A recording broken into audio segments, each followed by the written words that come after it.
Hi guys, माझ्या या happy life चॅनलमध्ये तुमचे खूप खूप मनापासून स्वागत। आज मी तुमच्यासोबत शेअर करणार आहे पौष्टिक आणि चविष्ट मूग डाळ पिझ्झा। यासाठी लागणारे साहित्य: मूग डाळ 1 कप 3 ते 4 तास भिजवलेली, आले 1 छोटा तुकडा, हिरव्या मिरच्या 1 ते 2, लसूण पाकळ्या 3 ते 4, इनो अर्धा छोटा चमचा, पिझ्झा सॉस 2 ते 3 चमचे, बारीक चिरलेला कांदा, टोमॅटो, सिमला मिरची आणि कॉर्न, किसलेले चीज, मीठ चवीनुसार, चिल्ली फ्लेक्स आणि ऑरिगॅनो, बटर किंवा तेल बेस शेकण्यासाठी। कृती पाहूया। भिजवलेली मूग डाळ, आले, लसूण आणि हिरवी मिरची मिक्सरच्या भांड्यात थोडे पाणी घालून अगदी बारीक वाटून घ्या। पिठाची कन्सिस्टन्सी डोश्यासारखी किंवा थोडी दाट असावी। त्यात चवीनुसार मीठ टाका आणि पिझ्झा बेस फुलण्यासाठी लगेच त्यात इनो घालून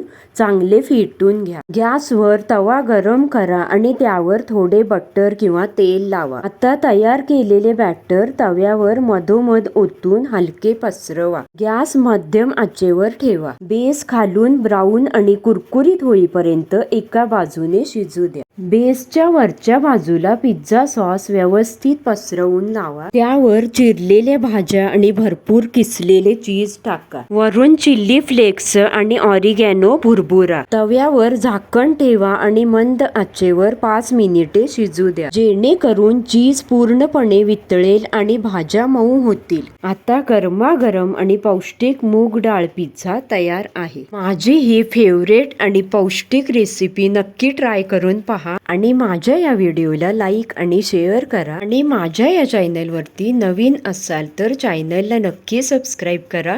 पुन्हा भेटू अशा छान छान रेसिपी सोबत।